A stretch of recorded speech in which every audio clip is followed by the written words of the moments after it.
The COVID pandemic was traumatic to the healthcare community and our patients. Providers were excited to have a weapon to combat the COVID-19 virus once the vaccine was approved. I was one of those providers relieved to have a vaccine, as on a daily basis, I would tally the deaths in our community from COVID-19 by looking at the discharges from the hospital in our EMR. It was sobering and very sad. The isolation of our elderly community and the lack of socialization of our school-age children was showing its effects on my patients. I had an elderly woman in her 90s who lived in a group home, and family was only able to visit through the window, which was typical at that time. She became increasingly depressed and showed up for her visit to discuss her depression once we were seeing patients in the office. I realized her group home was allowing her daughter to drive her to and from appointments, and then started to schedule the patient's appointments every 2 weeks, even though she didn't really need to be seen, so that her daughter could see her on a more regular basis. The patient's depression improved.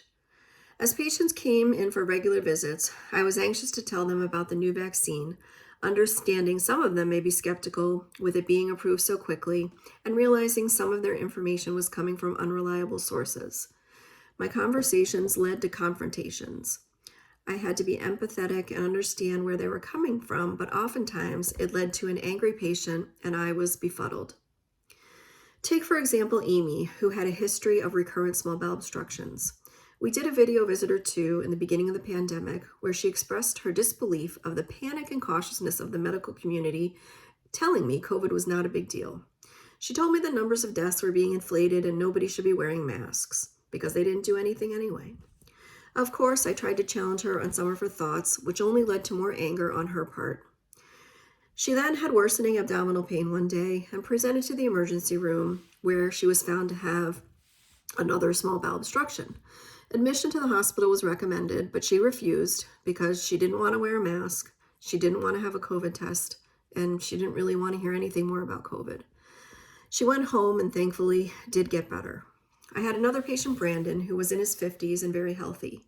He and his whole family of 6 were quite vocal at their appointments about not wanting the COVID-19 vaccine because of the bad things they had heard about it. Brandon got COVID in 2021 with subsequent hypoxia requiring hospitalization and ICU stay.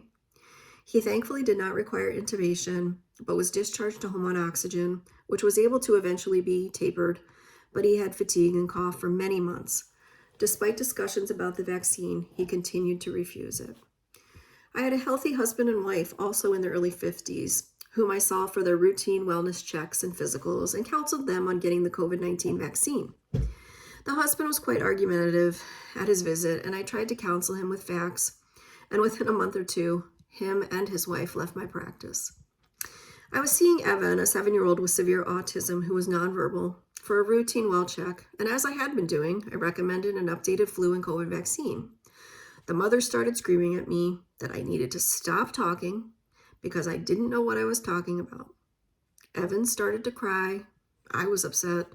The mom took Evan by the hand, left the office, and never returned.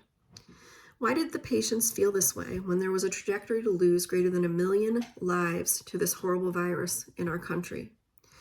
With these earlier experiences, I started to recognize which patients were more skeptical and started to tailor my COVID-19 vaccine talk differently.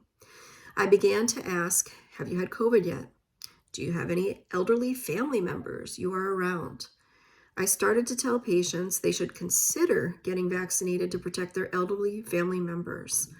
I began talking to patients more about long COVID, as this was something more likely to affect them or family members or their friends. Studies have shown most Americans encounter healthcare misinformation in the media or online. Most adults are uncertain whether health misinformation items are true or false.